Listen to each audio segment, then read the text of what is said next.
Muy buenas noches, hermanos, ¿cómo están? Vamos a seguir estudiando las cartas del apóstol Juan en su primera carta. Y estuve pensando en este tiempo que está durando la cuarentena, que ahora ya se convirtió en setentena.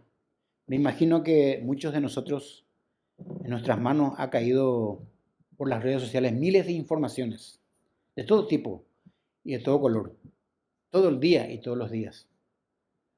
Y nos damos cuenta que no podemos creer todas las informaciones que recibimos. Vivimos en un mundo convulsionado, falso, que Satanás gobierna. Sabemos todo. Ahora, quien más, quien menos, tiene algún principio moral o espiritual que le guía o le da un norte a su vida. Y no podemos aceptar todo lo que escuchamos. Aceptaremos unas y otras no.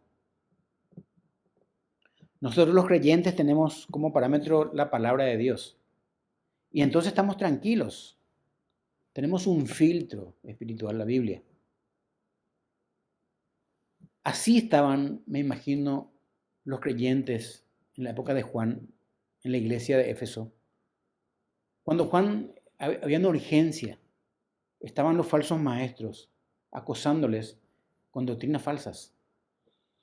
Y Juan les insta a sus lectores y les dice, ustedes tienen la unción del Espíritu para analizar lo que dicen esos engañadores.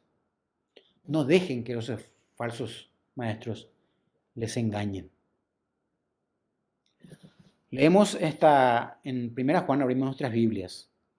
En el capítulo 2, versículo 26 dice, os he escrito sobre lo que os engañan, pero la unción, versículo 27, que vosotros recibisteis de él, permanece en vosotros, y no tenéis necesidad de que nadie os enseñe, así como la unción misma os enseña todas las cosas, y es verdadera, y no es mentira. Según ella os ha enseñado, permaneced en él.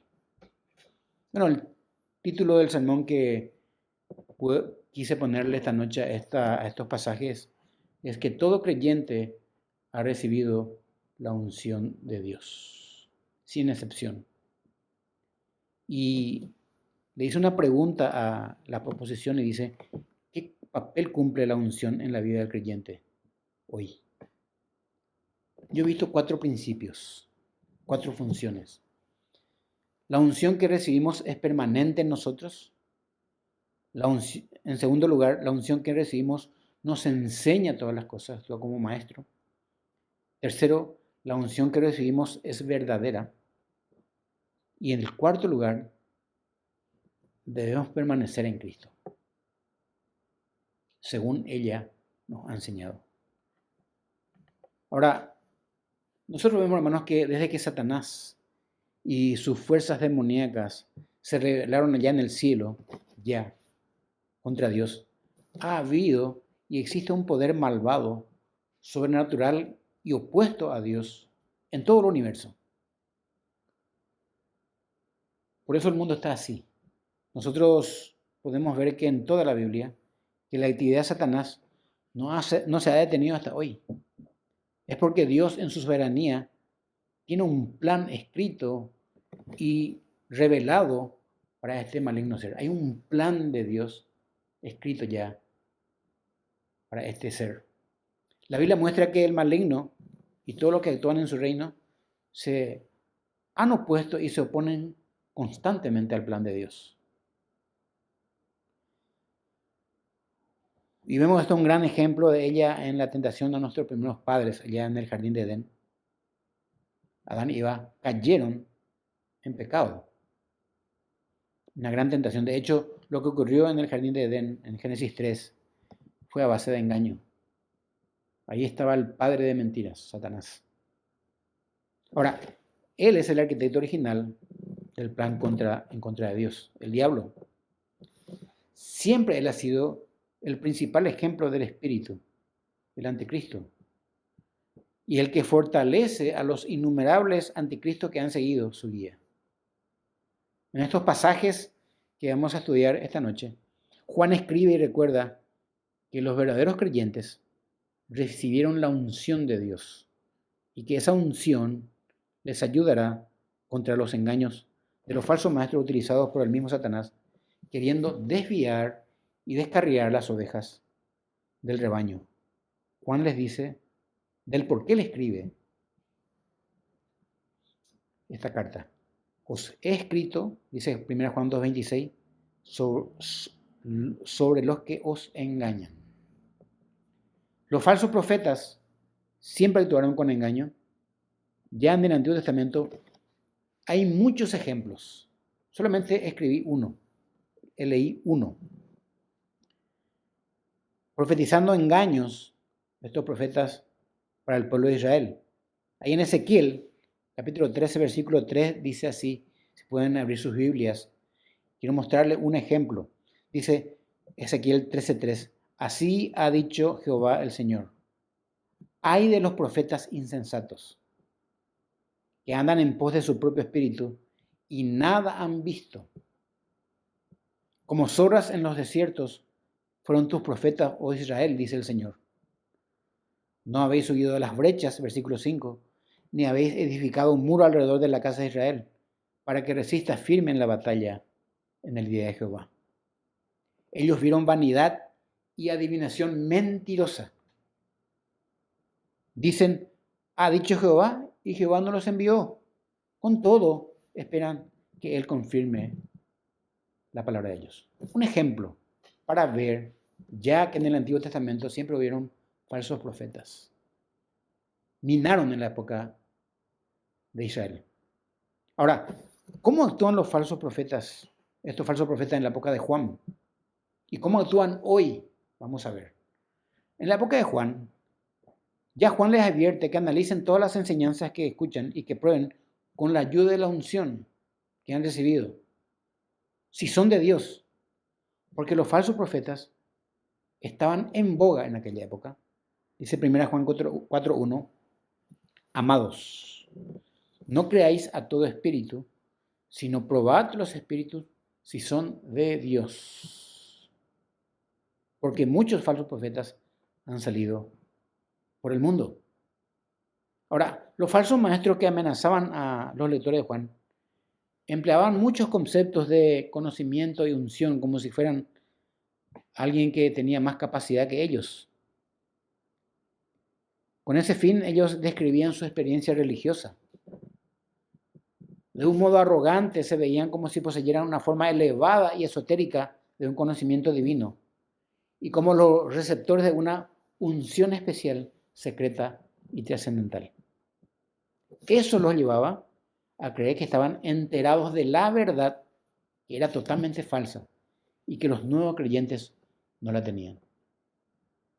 Ahora, la respuesta de Juan, que era a la vez una refutación de estos anticristos, como le llamaba, y un consuelo para los creyentes, estaba afirmando Juan a ellos que todos los creyentes, verdaderos cristianos, tienen la unción del Santo. Existe una realidad, hermanos, hoy, y siempre veremos a estos enviados de Satanás queriendo arrastrar y extraviar a los creyentes fuera del camino de la fe, especialmente a los niños en Cristo, a los que acaban de nacer. Ellos pueden ser presa fácil.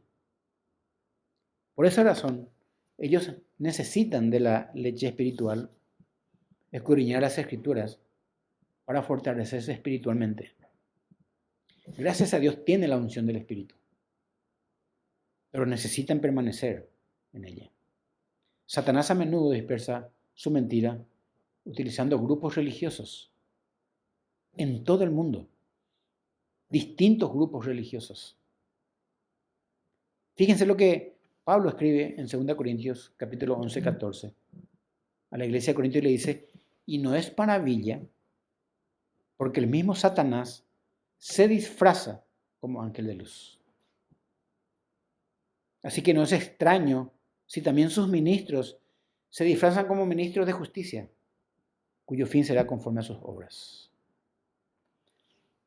No tiene que ser nuevo para nosotros que predicadores de renombre mundial estén disfrazados como ángel de luz. No nos dejemos engañar. Los creyentes tenemos la unción del Espíritu. Decía un gran hombre de Dios, no todo hombre que se para en un púlpito predica la verdad de la palabra de Dios. Los falsos predicadores y maestros de religiones falsas siempre han formado parte de las herramientas más favoritas y eficaces del diablo. Los utiliza perfectamente y mucha gente se pierde tras ellos.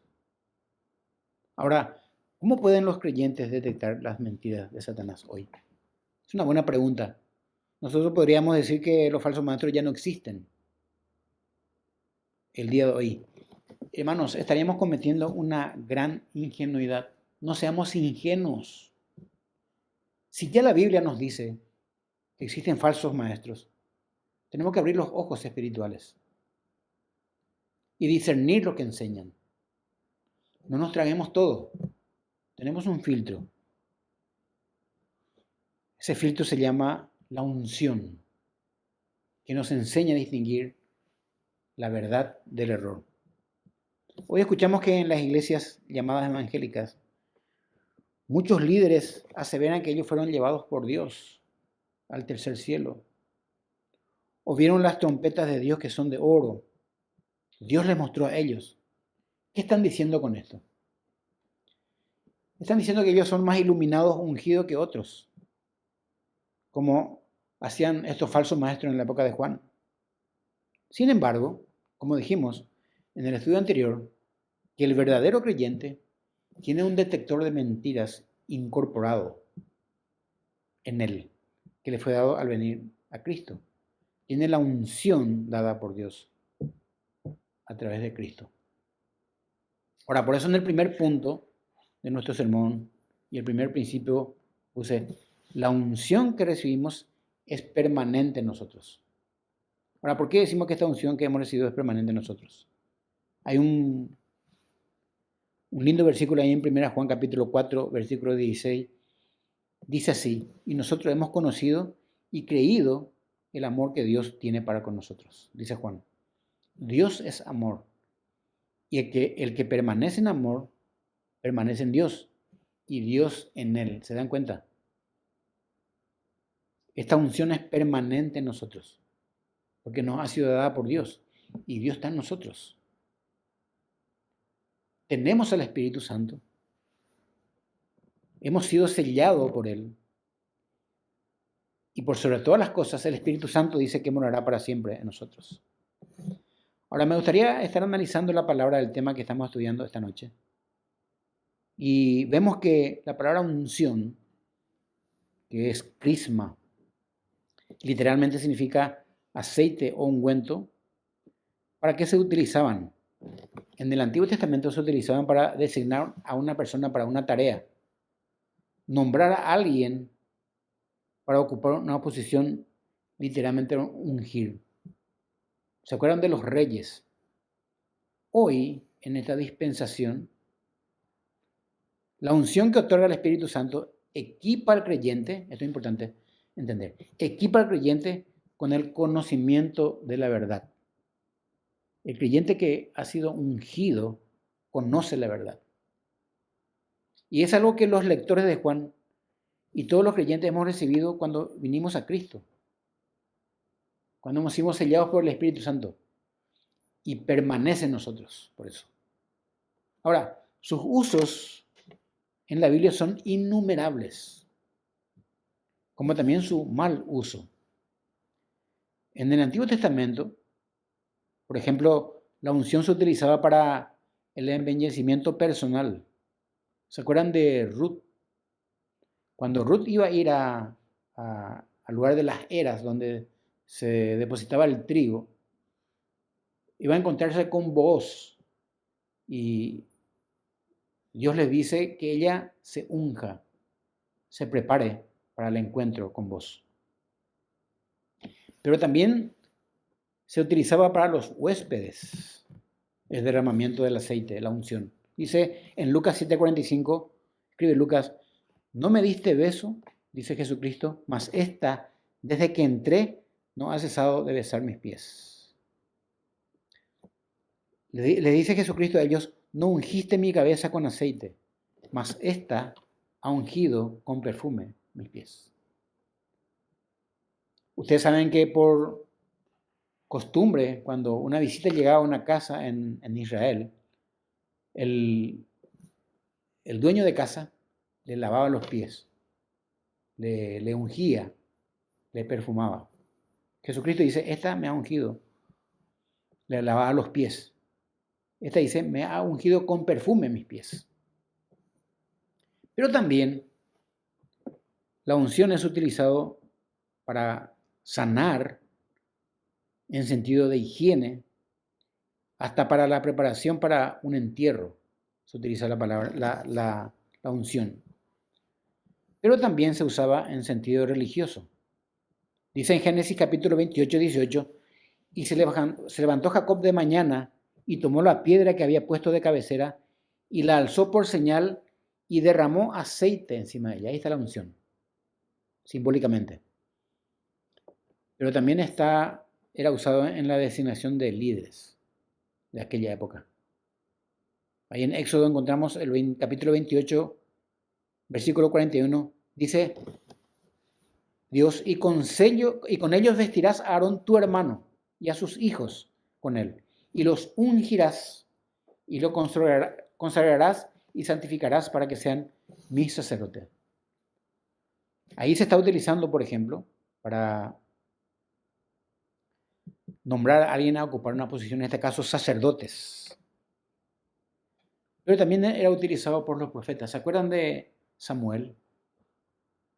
Un día fue de visita a la casa de Isaí para buscarle a David. Pasaron los hermanos de David. David estaba cuidando de las ovejas. Y dice Samuel, y llama a Isaí al sacrificio, dice Dios, y yo te enseñaré lo que has de hacer. Y le dice Dios a Samuel, y me ungirás al que yo te dijere. Era David. Entonces la unción era la práctica de derramar aceite de oliva sobre un profeta, sacerdote o rey, como símbolo de elección o aprobación por Dios mismo. La palabra Cristo, que significa Mesías, también significa ungido. Y vemos que por excelencia, nuestro Señor Jesucristo es el ungido de Dios. Y Él cumplió los oficios de profeta, sacerdote y rey.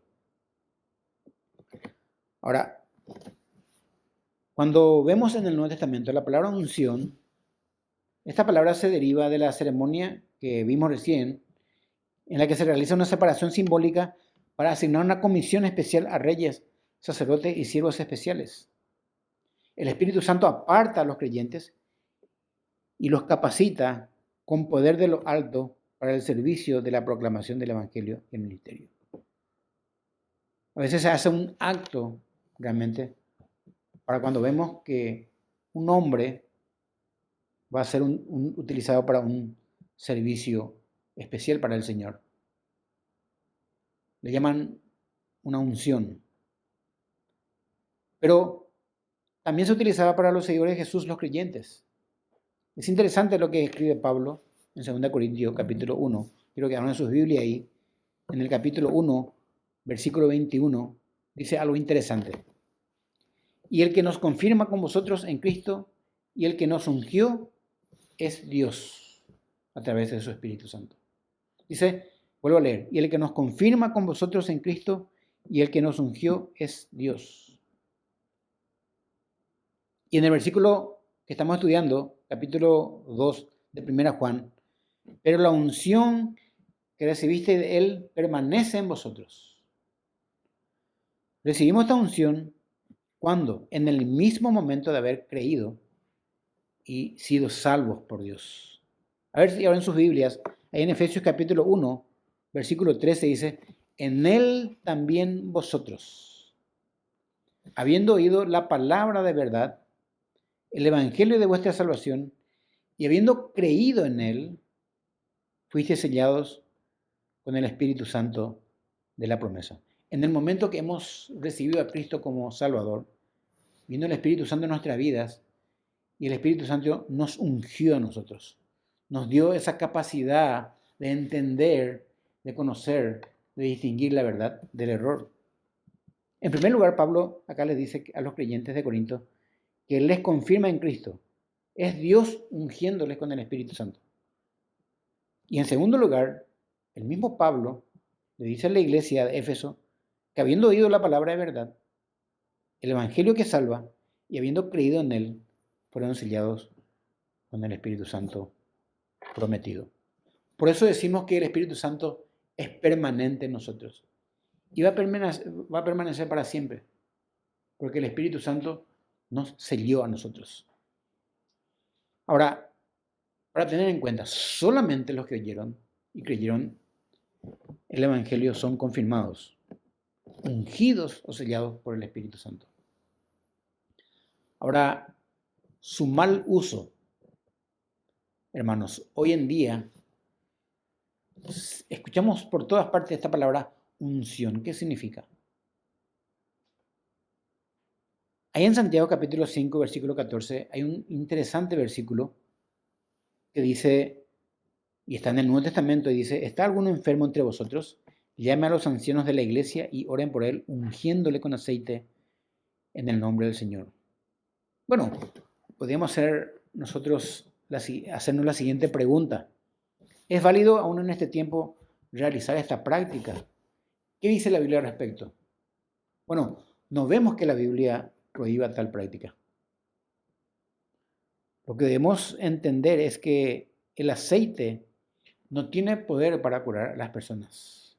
En tal caso, Dios es el que tiene poder para sanar y se puede valer de los ancianos de la iglesia para ir a orar por algún enfermo de la congregación y pueden sanarse. Hoy vemos que algunas iglesias hacen mal uso de lo que es una unción, pues hasta utilizan el aceite como fetiche para ungir y hasta comercian con ella.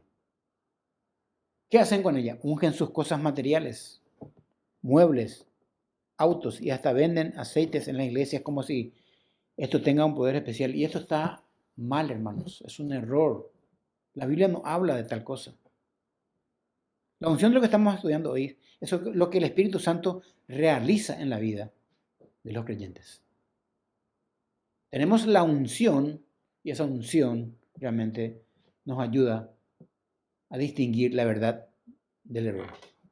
Por eso decimos que esa unción permanece en nosotros.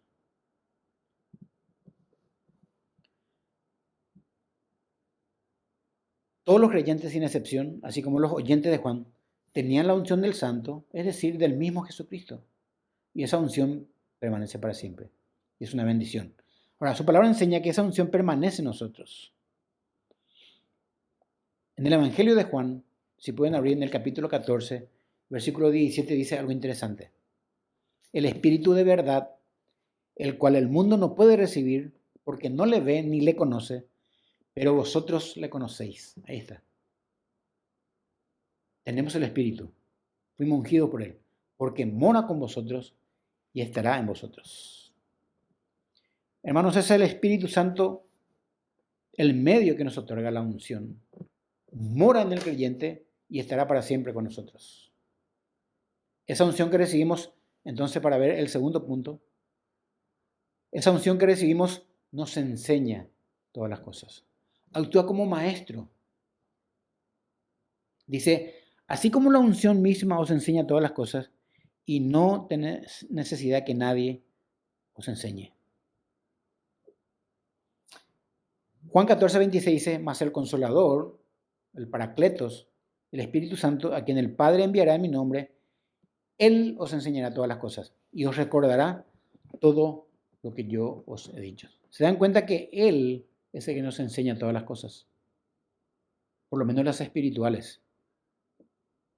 Cuando el Señor dijo estas palabras a los apóstoles en Juan, les dijo que el Espíritu Santo les impartirá poder en el corazón. Aunque ellos no estaban entendiendo lo que estaba pasando, ellos Jesucristo le dice que el Espíritu Santo les impartiría poder en el corazón y en la mente de ellos. Les ayudaría a escribir el Nuevo Testamento. Para nosotros hoy el Espíritu Santo utiliza su palabra, la Biblia. Nos enseña y nos recuerda todo lo que Él ha dicho. El Espíritu de Dios, utilizando la palabra de verdad, es quien nos enseña y guía al creyente verdadero en toda verdad. Y la verdad de Dios es suficiente, hermanos. No tenemos necesidad de nada, estamos completos. Qué interesante lo que escribe el salmista en el Salmo 119-105, dice, actuando el Espíritu Santo con la Biblia, dice, lámpara es a mis pies tu palabra y lumbrera en mi camino. Necesitamos la guía del Espíritu, necesitamos la unción del Espíritu. Y el Espíritu utiliza la palabra de Dios. El cristiano es en comunión con Dios, leerá la Biblia y el Espíritu le enseñará. Hermanos, en mi vida de creyente he escuchado tantos testimonios de muchos creyentes decir, ahora entiendo tal tema en la palabra. Es como decir, ahora se me cayó la ficha, sin haber consultado con ningún erudito de la Biblia. Y en realidad, no podemos descartar la erudición en la palabra. Pero es el Espíritu Santo de Dios, el primer enseñador, obrando juntamente con su palabra. Ahora, si Dios es verdad y Cristo es la verdad, entonces el Espíritu Santo también lo es. Está hablando de la Trinidad y nosotros hemos recibido la unción de Dios. Y algo interesante lo que dice Juan, y no tenéis necesidad de que nadie os enseñe. ¿Qué está diciendo Juan con esto? Cuando Juan dice que ellos no tenían la necesidad de que nadie les enseñe, no se está refiriendo a que la iglesia de Cristo hoy no necesite de predicadores y maestros, ya que Cristo mismo fue el que dotó a hombres para que alimentaran su pueblo. La enseñanza que recibimos en la iglesia hoy es fundamental. Necesitamos ser ministrados por la palabra de Dios para crecer en conocimiento. ¿Se acuerdan cuando Pablo escribió en capítulo 4 de Efesios y el versículo 11, donde dice, y Cristo mismo constituyó a unos apóstoles, a otros profetas, a otros evangelistas, a otros pastores y maestros?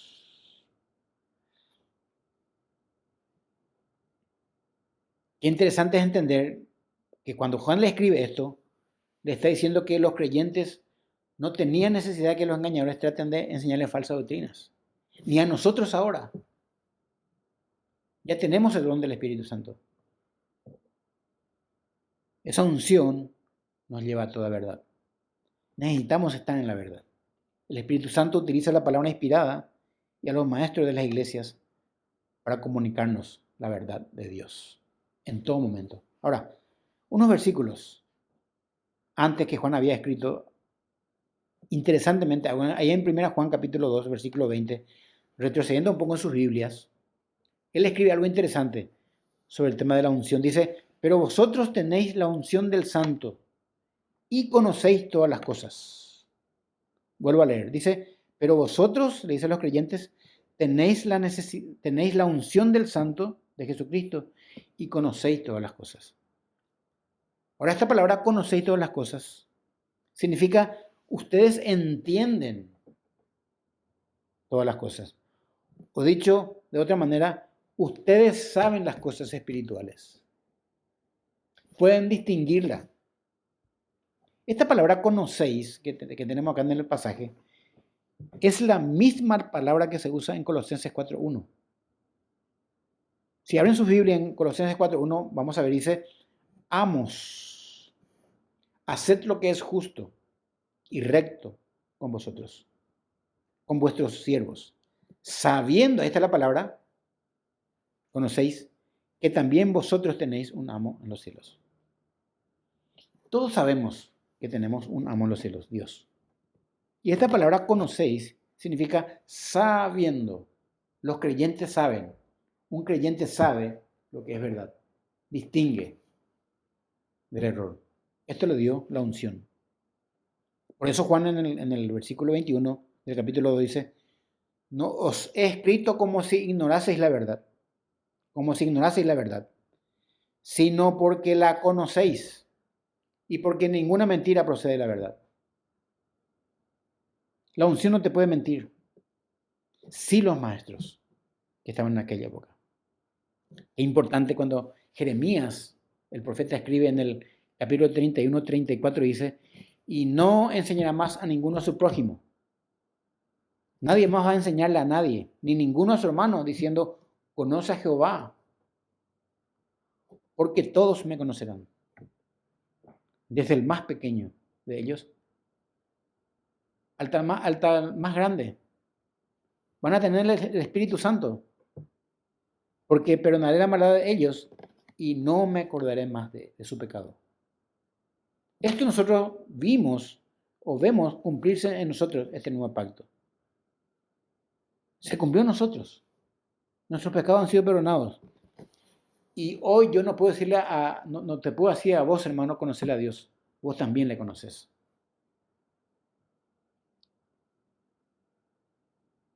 Por eso en el Evangelio de Juan, en el capítulo 16, versículo 13, dice, pero cuando venga el Espíritu de verdad, ahí está, Él os guiará a toda la verdad, porque no lo hará por su propia cuenta, sino que hablará todo lo que oyere y os hará saber las cosas que habrán de venir, inclusive. Ahora, debemos entender que ni los maestros y predicadores de las iglesias dependen de la sabiduría humana, dependen de Dios, dependen de su palabra. No sirven las opiniones de los hombres para obtener y enseñar la verdad. Tenemos la palabra de Dios que es la verdad. Ahora, lo que Juan está planteando acá es que los creyentes no debemos poner confianza en la sabiduría humana centrada especialmente en el individuo. Es un peligro por el corazón que tenemos. El corazón es engañoso. Colosenses 2:8, el apóstol Pablo escribe así, de esta manera. Mirad, de nuevo el engaño. Mirad que nadie os engañe por medio de filosofías, huecas sutilezas, según las tradiciones de los hombres, conforme a los rudimentos del mundo y no según Cristo. Necesitamos, hermanos, discernir lo que se está predicando en los púlpitos de las iglesias. ¿Por qué? Porque actualmente en los púlpitos de las iglesias llamadas evangélicas, la enseñanza impartida está centrada en el hombre. Es antropocéntrica. No es teológica. No está centrada en Dios. Y si está centrada en el hombre y no en Dios, en esa iglesia importarán más los que piensan los hombres, los pensamientos humanos, más que el de Dios. Y la palabra de Dios no será lo principal. Sin embargo, para los creyentes, lo principal y lo único es la palabra de Dios, que es autoritativa, inerrante y suficiente. Ahora, por eso entendemos que, como tercer punto, vemos que la unción que recibimos es verdadera y no falsa. Ahí en 1 Juan capítulo 2, versículo 27, la parte B dice, así como la unción misma os enseña todas las cosas y es verdadera y no es mentira, no es falsa. La unción que recibimos es totalmente verdadera. Cuando Juan escribe y dice que esta unción que viene de Dios es verdad, se está refiriendo a los falsos maestros que enseñaban, como dijimos, y varias veces ya esta noche, mentira. No era auténtica.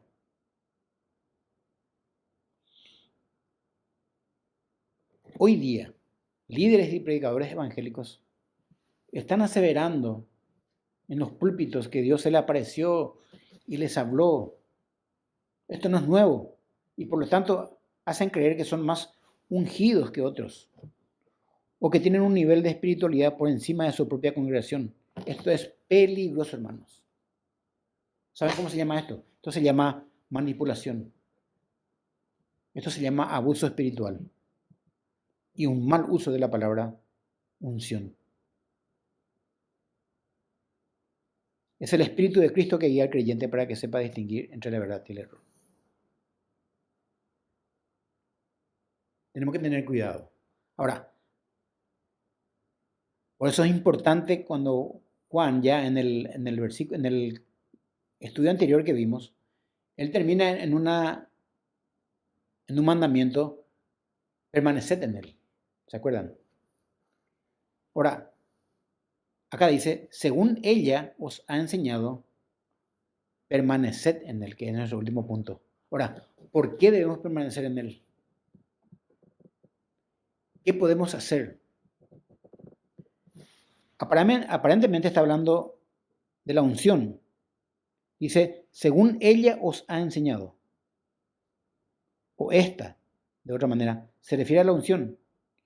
Y es que equivalente a la frase la enseñanza de espíritu. Entonces, tenemos que leer así la palabra. Obedeced entonces la enseñanza del espíritu y permanezcan unidos a Cristo. Juan insiste mucho en la doctrina de la perseverancia. Porque es importante la perseverancia del creyente. Él habló de que el creyente debe mantenerse firme en lo que ha oído desde el principio, ¿se acuerdan? Mantenerse firmes. Todos sabemos que por medio de Cristo Dios da su Espíritu Santo al creyente. Sin embargo, el creyente, como estamos leyendo, debe permanecer en Cristo. Hay dos razones bíblicas que vamos a ver. Primero, la providencia divina tiene su contrapartida en la responsabilidad humana. La soberanía de Dios no descarta la responsabilidad del hombre. El hombre es responsable. Dios nos preserva. Esto tenemos que estar seguros. Dios nos guarda. Pero al mismo tiempo, el creyente debe perseverar en Cristo. Esto en primer lugar. Y en segundo lugar, el versículo 28, que es el contexto de nuestra carta, dice así, habla de nuevo de permanecer en Cristo. Primera Juan 2:28 dice, y ahora hijitos, lean ahí en el versículo 28 del capítulo 2, y ahora hijitos, permaneced en él. Acá está dando una orden, Juan, de nuevo, para que cuando se manifieste, ¿quién? Jesucristo, tengamos confianza para que en su venida no nos alejemos de él avergonzados. Una persona que no está en comunión con Dios se va a alejar avergonzado cuando él aparezca. La importancia de permanecer en Cristo no es solamente por resistir al maligno. Sirve para eso. Pero también sirve para tener confianza en el Salvador en su próxima venida. Cristo viene, hermanos. ¿Cómo estamos nosotros para encontrarnos con Él? Es muy importante la perseverancia. Él nos preserva y nosotros tenemos que perseverar en Él. Hermanos, tenemos la unción de Dios. Tenemos un privilegio enorme. Podemos nosotros los creyentes distinguir la verdad del error. Y eso es un privilegio que tenemos todos. Pero también una responsabilidad de caminar en los caminos del Señor. Debemos permanecer en Cristo y es necesario para que el Espíritu de verdad nos siga guiando en los caminos del Señor. Este libro de Juan, esta primera carta, hermanos, es riquísima. Realmente es algo actual a lo que va a suceder, porque los falsos maestros abundan hoy en las iglesias llamadas evangélicas. Permanezcamos, hermanos, es un mandamiento, pero también es un privilegio y es un don de Dios que tengamos la capacidad que Él nos da de permanecer en Él. Oramos. Gracias, Padre, porque esta noche estudiamos la unción, Señor, que el Espíritu Santo nos da. es permanente en nosotros, nos enseña todas las cosas, Señor, es verdadera. Y como último punto vimos, Señor, que debemos, según ella nos ha enseñado, debemos permanecer en Cristo. Él vendrá y nosotros no nos alejaremos avergonzados de ti, porque estaremos viviendo en comunión contigo. Gracias, Señor, por la unción que tenemos a través del Espíritu. En el nombre de Cristo Jesús. Amén.